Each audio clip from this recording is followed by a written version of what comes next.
Okay, magandang hapon po sa ating lahat at panibagong reaction video patungkol po dito kay itong si Dizon, no?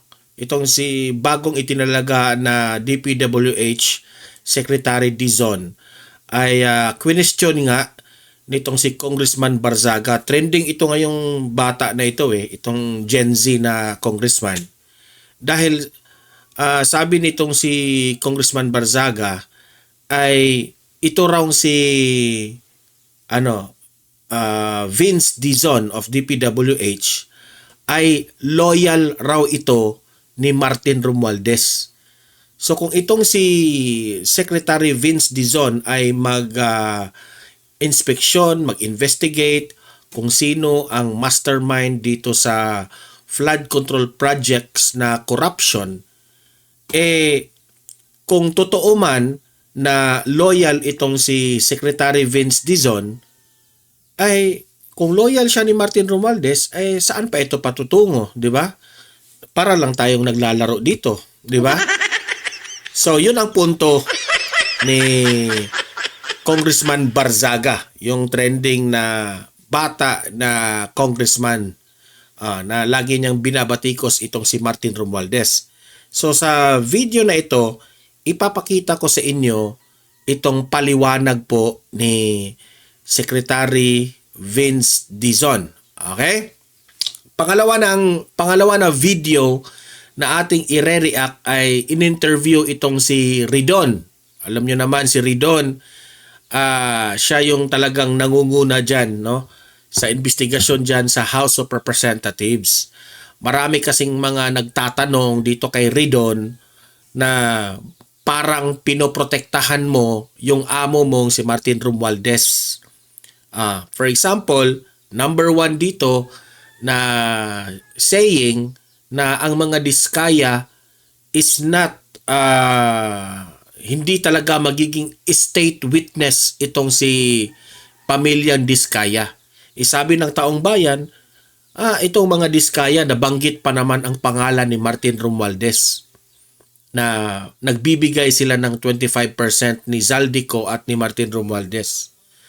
At sinabi ngayon ni Ridon, alam naman natin si Ridon, amo ni Romualdez, si Diskaya, hindi pwedeng mag-state witness. So sabi ng mga tao, pinoprotektahan mo si amo mong si Martin Romualdez. Okay? So yun po, pakikinggan natin si Ridon kung ano ang paliwanag niya patungkol dito. Okay? Yun lang dalawa topic natin ngayon. Pero guys, bago ang lahat, help me po muna na i-like at saka i-share itong video na ito para guys, kakalat ito sa taong bayan. Okay? Sabay-sabay muna tayong mag-like and share sa Donmar TV. Itong video na ito, like and share. 1, 2, 3, go! Okay, naka-like and share na ba lahat? And also guys, sa mga bago pa lang dito sa aking channel, mag-subscribe na po kayo para lagi kayong updated sa ating mga balita. And at the same time, yung mga cellphone ninyo, ma-notify yan kung meron tayong breaking news, bagong uploads, o kung nagla-live ang ating channel. Ma-notify kayo lahat dyan. Kaya mahalaga po na mag-subscribe tayo sa Donmar TV. 1, 2, 3, go! Ayan, nakasubscribe na ba lahat?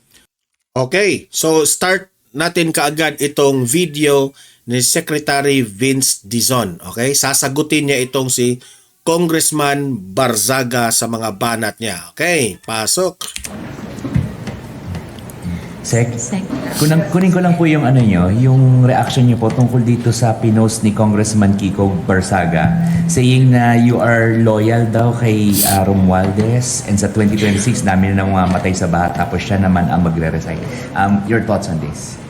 Kaya nga di ko maintindihan bakit itong mga investigasyon sa flood control projects parang untouchable itong si Tambaluslos, no? Nakapagtataka nga, di ba? Anong nasa kanya? Well, hindi ko po kilala si Congressman Barzaga. I don't want to even entertain what he said. But I think ito lang ang sasabihin ko.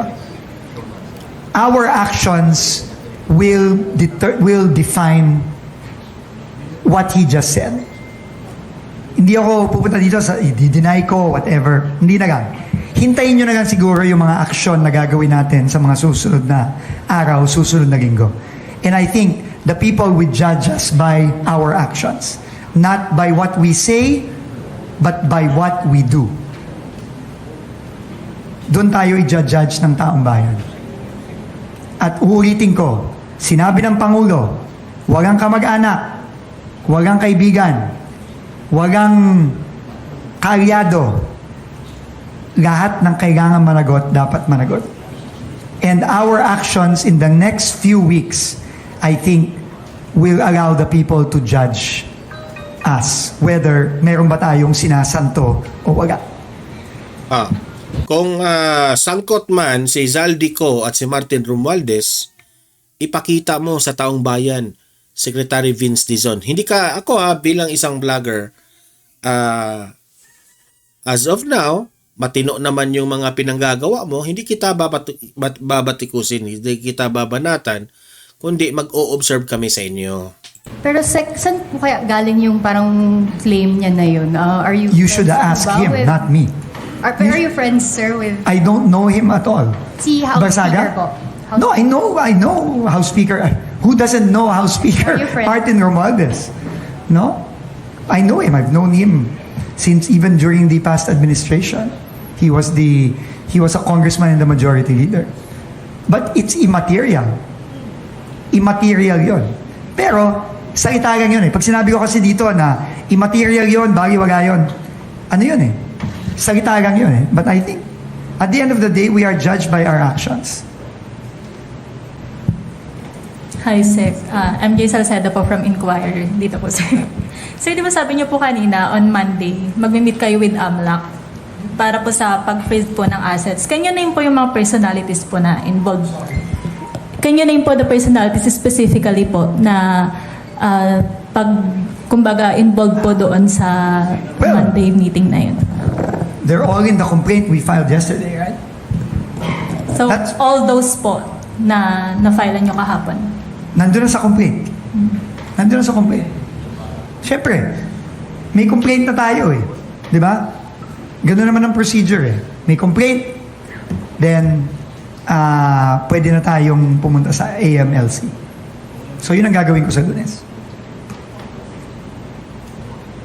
Sec, additional detail lang on Vidoro again. In Good. terms of scheme, meron po ba kayong kakaibang nakita doon? O kapareho din Saan po? ito? Saan po? Sa Mindoro? Sa Mindoro, oo.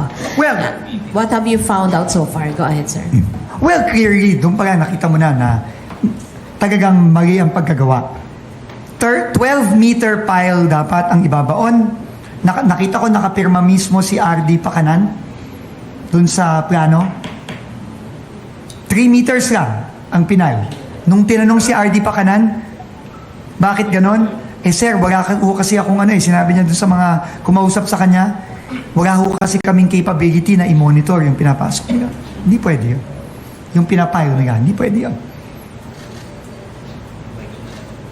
Sir, in terms So, of collusion, Well, what hintayin have na you found out? Hintayin na lang natin yung complaint. Ongoing pa rin yung investigation and evidence gathering natin ngayon. Sec Josh po from Billionario po. Sir, magpo-pursue rin po ba ng charges ang DPWH siguro sa mga congressmen na contractors at the same time na mapatutunayan na may conflict of interest, sir? Uulitin ko, kung saan tayo dadali ng ebidensya, doon tayo pupunta. Hintayin na lang po natin. Sec Lawrence Tanho. Pero ang nakakabalaka kasi Secretary Vince Dizon, sinabi kasi ni Bongbong Marcos nung tinanong siya na anong masasabi mo na nabanggit ng Diskaya yung pinsan mong si Martin Romualdez. Alam niyo ba kung anong sagot ni Bongbong Marcos?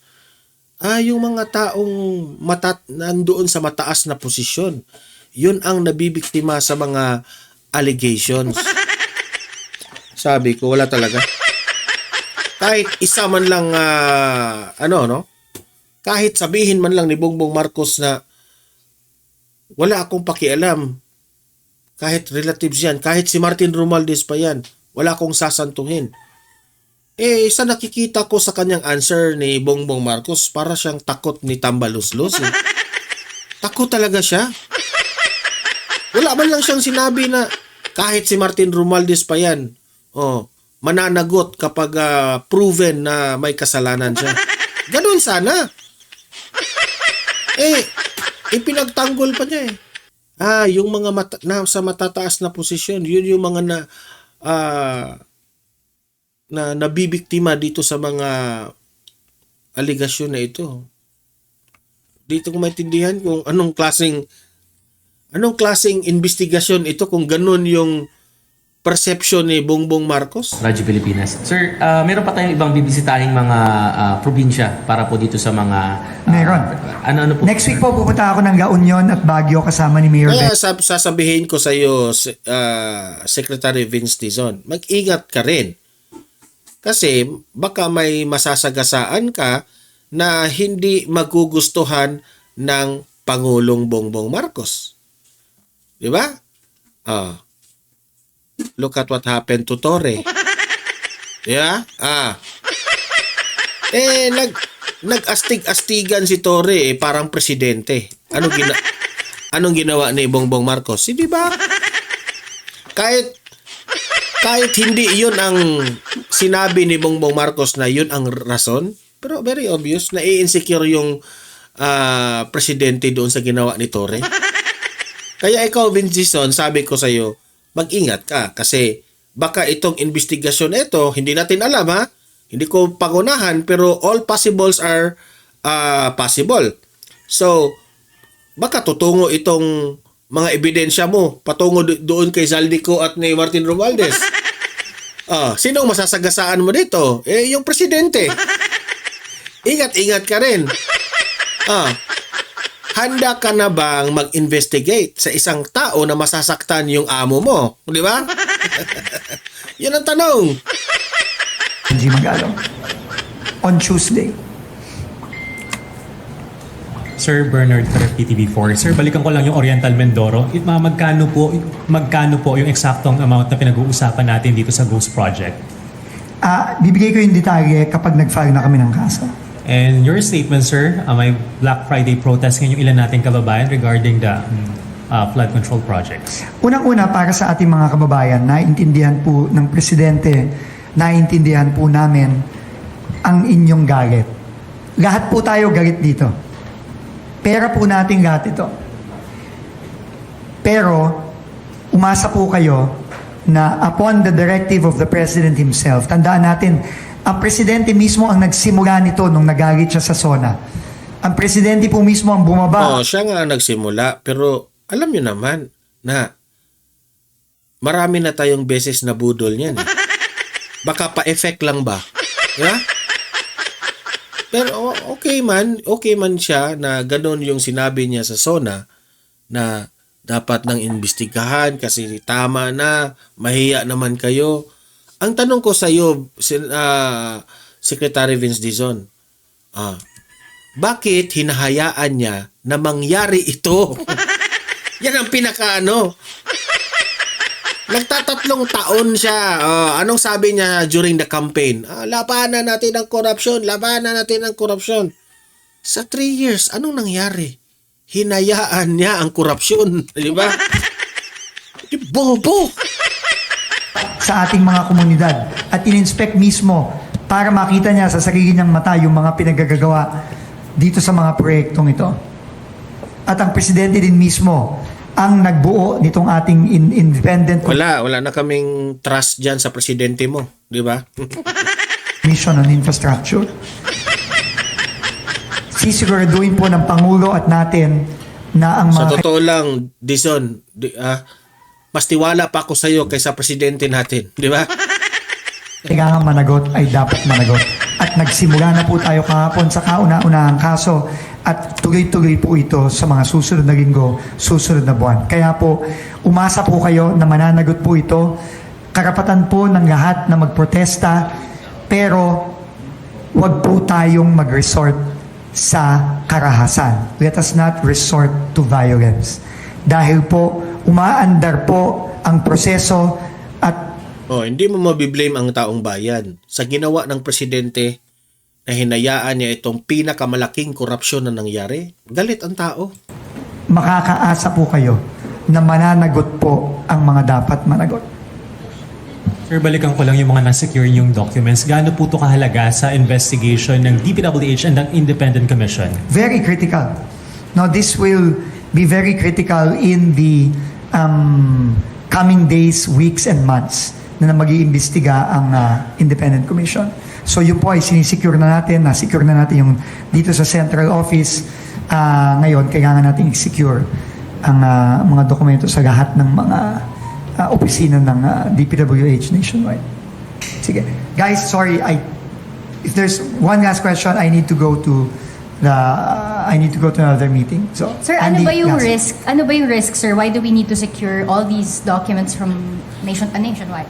Well, risk of tampering, risk of documents getting lost. Di ba, in the past, mayroong mga bigla na lang na nasusunog na mga opisina. So we have to protect from that. So we have to make sure that the documents are intact and we have to secure them. Yun na rin po ang ginagawa ng iba nating mga kasama. Thank you very much, everyone. So yun po ang kabuuhang pagsagot ni Secretary Vince Dizon dito kay Congressman Barzaga. Dito naman, pakinggan naman natin itong interview ni Congressman Ridon of Baguio patungkol dito Congressman Ridon, no?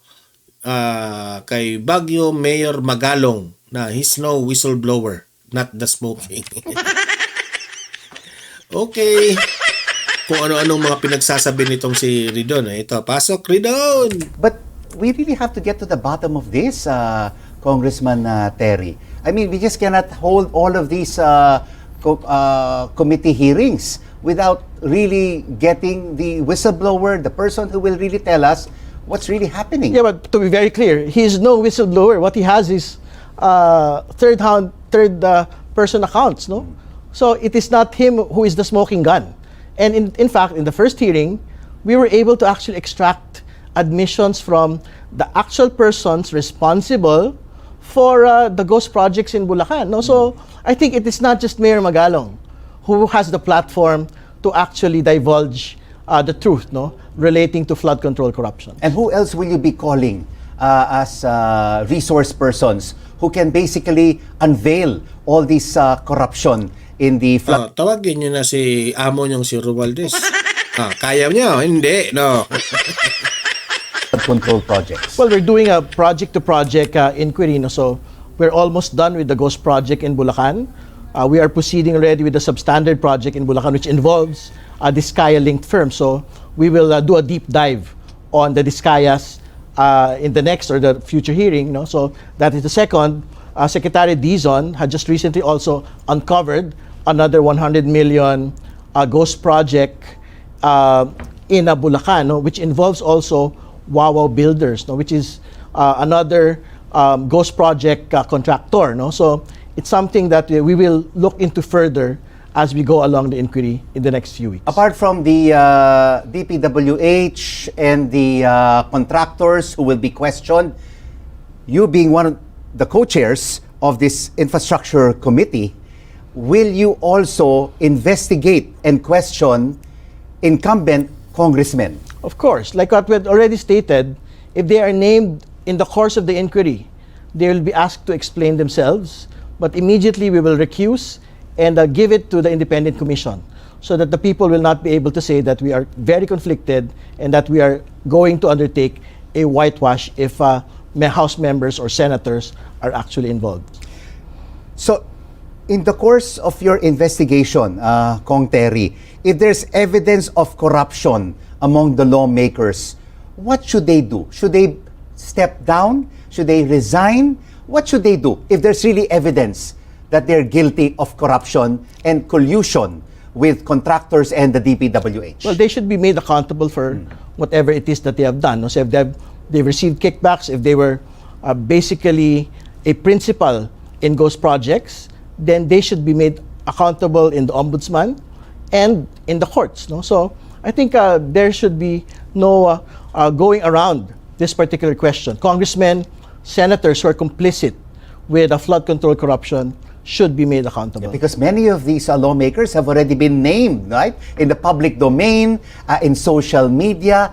And, you know, Kong Terry, in other countries, just a trace of corruption, collusion, they resign. They step aside to be investigated. And if they are not guilty, then they return to their position as lawmakers. We've seen this in other countries, such as Malaysia, Singapore, Japan, Korea, in Europe. They will stand aside to be investigated. Why here? Delikadesa na lang, di ba? Si Martin Romualdez, usap-usapan ang pangalan niya. Zaldico, usap-usapan rin ang pangalan niya. Mainit nga. Sila nga yung parang sinasabi ngayon ng taong bayan na sila yung mastermind. So kung may delikadesa itong dalawang ito, mag-step aside sila. So ito sabi ng example ng anchor na ito, step aside. You are going to be investigated. If proven na hindi ka guilty, then makakabalik ka sa posisyon mo. Ganun lang yun, di ba? Bakit dito sa Pilipinas, parang kinakampihan pa ng mga minions? Tingnan yung mukha ni Ridon, di ba? Parang minion talaga. Parang minion talaga. Ito, patuloy. Why don't our public officials and lawmakers have any delicadeza? Well, I cannot speak for them, no? As to how they will conduct themselves, no? But again, to be very clear, in the previous corruption scandals that had hounded the nation, senators had been imprisoned, congressmen had been convicted. So I think I have great faith that with the current run of the Senate and congressional hearings and the executive action that is being undertaken by the President and DPWH, the new leadership in DPWH, as soon as the truth is basically out in the open and lawmakers are basically named, I think the charges will be filed against them. But generally, why do Filipino lawmakers cling on to power? I mean, just looking at the background and the history, you were the founder of InfraWatch, and I've interviewed you many times before, and we've talked about potential collusion, corruption, not only infrastructure, not only flood control projects, but basically across the board. Why do you think do Filipino lawmakers hold on? I mean, until proven guilty, when in other countries they resign or step aside. I'm not a sociologist who can give an explanation to your question, but I think they feel that, of course, they still have a right to due process, and that they will wait until the final gavel is made by a judge convicting them. Then we leave it to them, but we have seen it. In fact, they are also making speeches in both the Senate and the House, despite being convicted, despite being subjected to all of these proceedings. No? So I cannot speak for them, because I can only speak for myself. It is something that happens to me. Of course, I would step aside. You would step aside. Of course. Why do we lack whistleblowers, especially in these flood control project corruption cases? Well, I don't think there is a lack of it. I think the timing is also very important here. To be very clear, in the PDAF scam, there was in fact a whistleblower. In the Farmally case, you didn't need whistleblowers there. All you needed were documents. No? So, for example, in prosecuting flood control corruption, particularly on ghost projects, all you need are like the documents showing the signatures, showing the checks, and the people that are actually involved. So far, the investigation of your infrastructure committee is in its infancy stage. Are we likely to see more corruption being unearthed as you move on from one committee hearing to the next? Well, I have great faith on the manner by which we had conducted the investigation. More particularly, the executive director of PICAB had just resigned, no?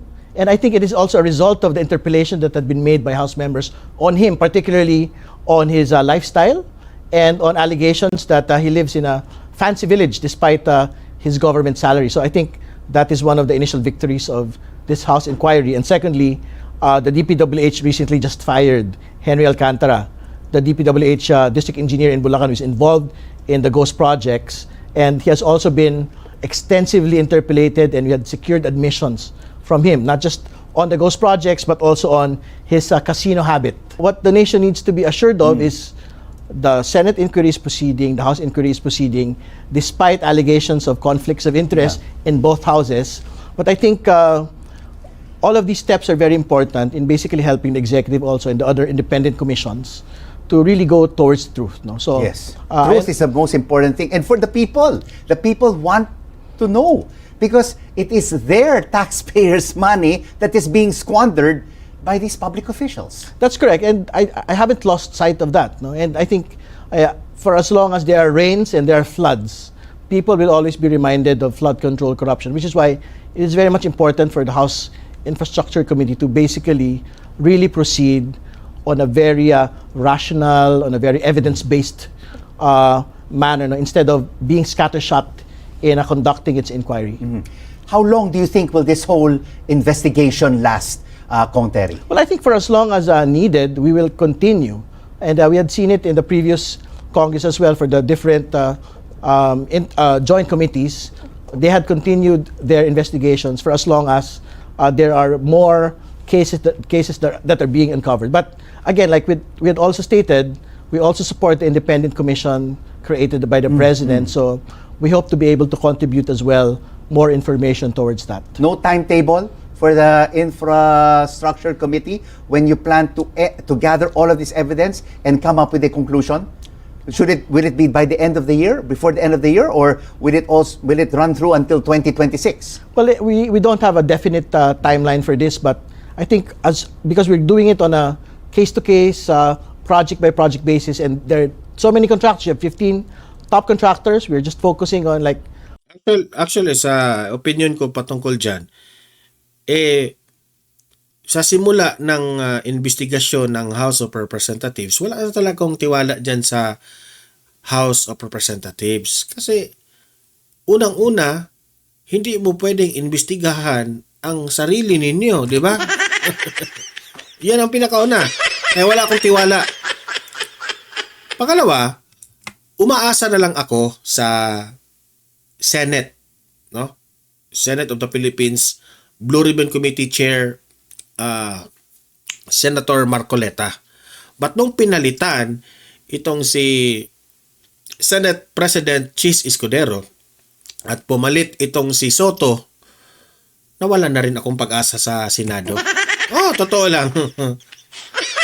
Pero siguro meron pang mga 10% to 20% na dahil basta't nandyan si Senator Marcoleta, Senator Bato, and the rest of the minority, baka pwede pa itong mapalitan na naman itong si Soto. Kasi may napapansin na tayo kay Soto ngayon halik rin sa puwet sa mga buhaya. Yeah? Yun ang nakikita namin Obviously. Kaya pala, ang galawan nitong si Vico Soto at itong si Tito Soto, parang papunta doon yung direksyon di ba? Yan ang duda ko. Pareha sila ng direksyon. Parang may iniiwasang big fish. Two at the moment, and then like contractors that outside of the 15, but are actually operating as a ghost or like dummy contractors. So I think there's so many moving parts in this particular investigation. As the founder of InfraWatch Philippines, did you see a lot of this corruption and collusion among government officials, lawmakers, and contractors while doing your research? Well, of course, previously it's something that we just hear of, no? But because this is something that we are looking at the documents already, we're looking at testimonies that are being done under oath, no? So we are able to look at it on a very microscopic level, and this is at the same time being barraged by public opinion on the integrity of the two probes being undertaken by both houses of Congress. No? So I think the pressure is real for the committees to actually be able to make people accountable, and secondly, ensure that there are real reforms in how government projects are being undertaken. But looking at it, the big picture on the macro and the micro level, Kong Terry, do you think after all of this investigation, because a lot of people right now are very angry with what's happening, do you see any lawmaker or public official or contractor behind bars? Well, just as we speak, I think District Engineer Henry Alcantara, the private partner in that ghost project, will definitely be Puro ka contractors at district engineers ang tinatanong government official. Meron bang makukulong? Bakit hindi nyo mabanggit-banggit yan? behind bars and charged with the plunder. The project is 55 million. The threshold for plunder is 50 million. They used all of that money and did not produce anything, no project, according to the president. I'm quite certain these people will be behind bars. What about lawmakers? I think in the course of inquiry, if these particular persons will tell that no, Mr. Senator or Mr. Congressman was actually involved in these particular deals, then we will. Mr. Senator talaga yung inuuna mo, ha? Akala mo meron talagang senador na nangungurakot? Mas marami dyan sa inyo, eh. Ito rin, may pagka-bias talaga, eh. Kaya walang naniniwala nyo dyan sa House of Representatives, eh. Will reach that point. You know, corruption is quite endemic here in the country. It's been happening for decades, no? And we've always heard presidents saying, lifestyle checks, lifestyle checks. Are lifestyle checks of government officials, lawmakers, really effective, or is it just cosmetic? Well, I think the president is serious about lifestyle checks within the executive, and I think there's a particular focus on DPWH, no? And I think Congress has also made known their intention to be open to do lifestyle checks among its members as well, no? So I think that's something that we really give importance to, particularly because there's a very specific legal provision that public officials should actually lead modest lives, no? So I think that's something that we support, no? As far as the order of the president to conduct lifestyle checks. All right, so the lifestyle checks not only be at the top, should it also extend to the families of these officials, spouses, children, even in-laws, when wealth or properties are under their names? Well, of course, there should be a check not just on the person, the government official, but also those that are closely, intimately related to that particular person. So I think it should be all-encompassing, very exhaustive, this lifestyle check. So with all of this information that you're gathering and this investigation, what loopholes should be covered in terms of crafting new laws or even strengthening existing laws so that this will not happen again? Well, I think the most important intervention, particularly in project implementation, is the entry of private sector inspectors of each and every project. No? Ibig sabihin, you have like engineering consultants which should be able to determine whether or not the dike has actually been built correctly in each and every phase of the project. And if it hasn't been built according to the design, there should be no payment in the middle of the project and even at the end of the project. So why do you think that this is happening right now? And it has been happening for many, many years. Why hasn't this loophole been covered or cemented, closed for good? What's wrong, Kong Terry? It's good that you're now in Congress. Well, I think it's also a reason. One of the reasons for this is probably no one has actually been looking at these things too closely. No. Is it because lawmakers are self-serving?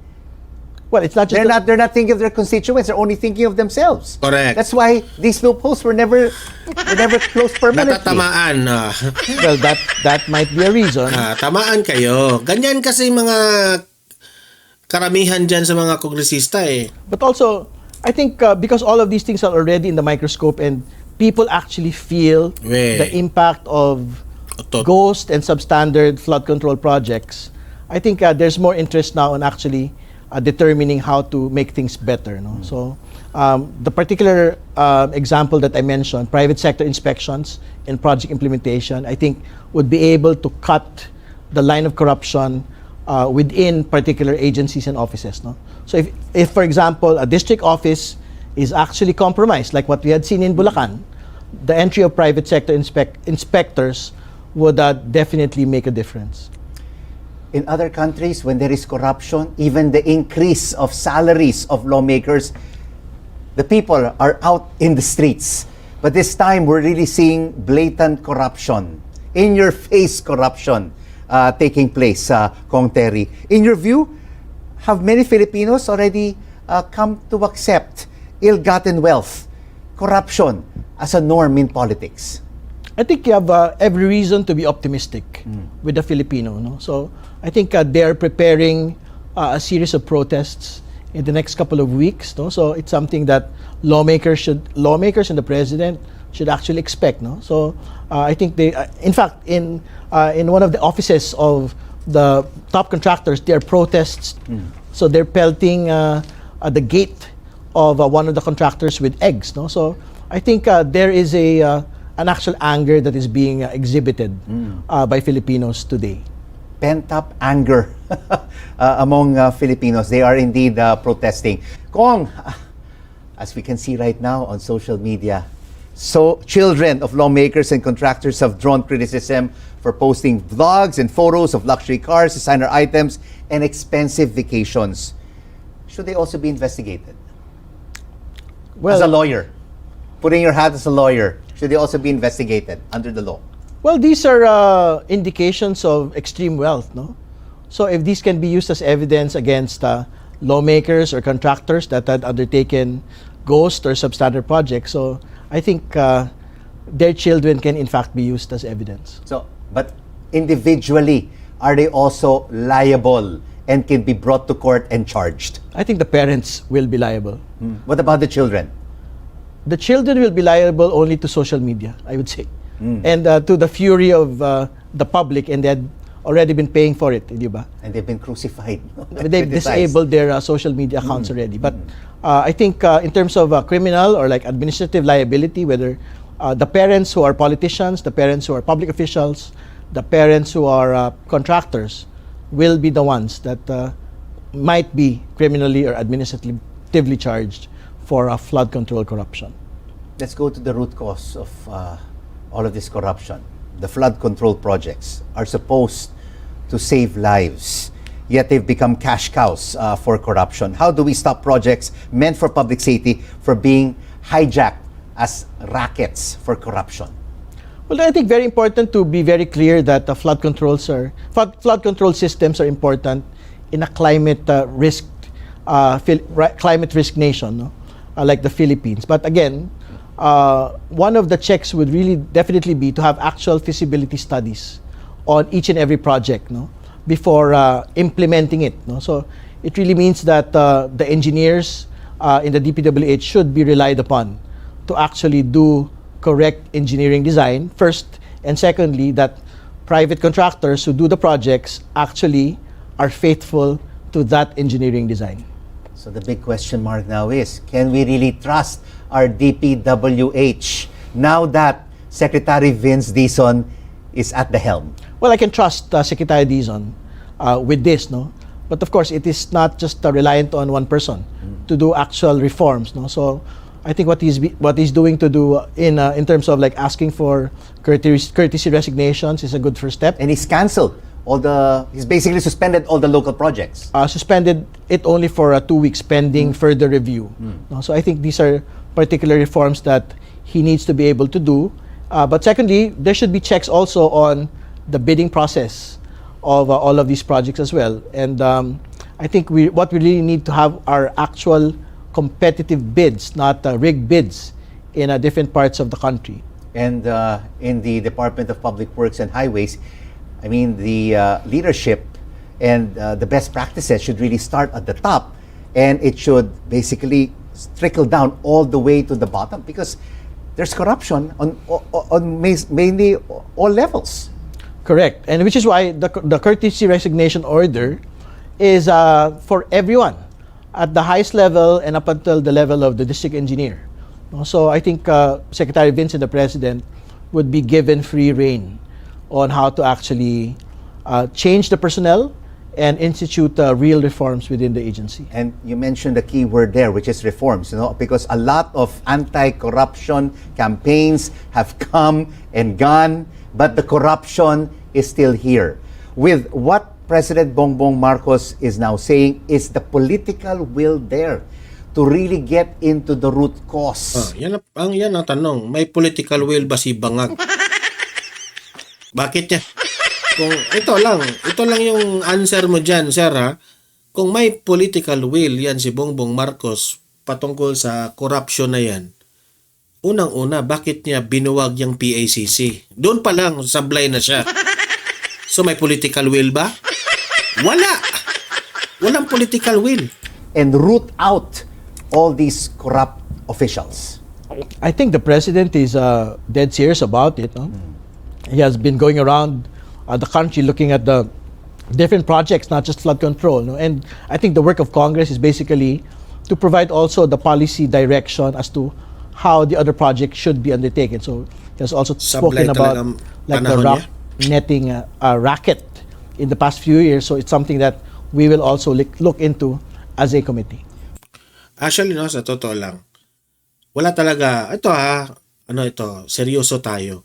Sa pananaw ko ngayon sa gobyernong ito, wala talaga akong tiwala sa gobyerno ngayon. Sa totoo lang.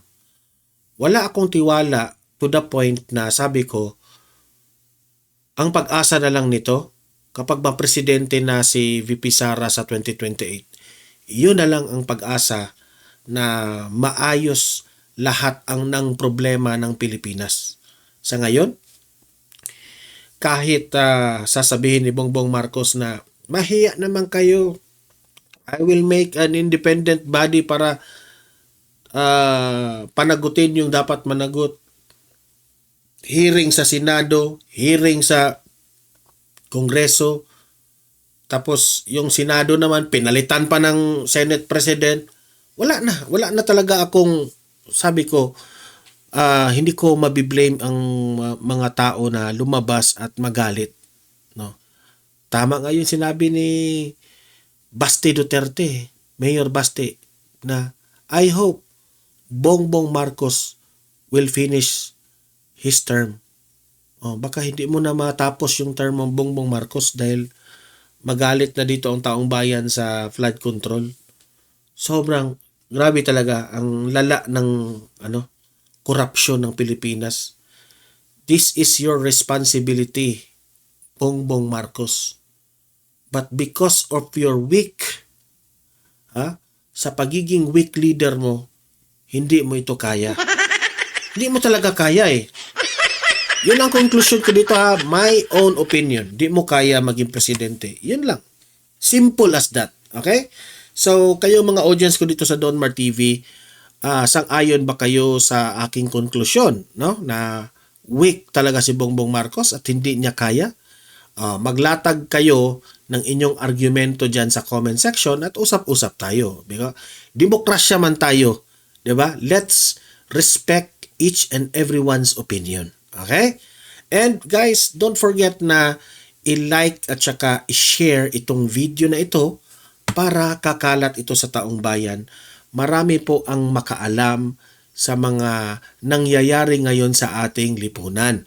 And sa mga ngayon lang nanood, if this is your first time here sa Donmar TV, consider i-subscribe itong channel na ito. Kasi libre lang po, walang bayad ang mag-subscribe ha. Libre lang yan. Updated ka pa sa ating mga balita. Okay? So, see you in my next video. Have a great day, have a great night, and God bless po sa ating lahat. Mabuhay ang Pilipinas and God save the Philippines. Bye-bye.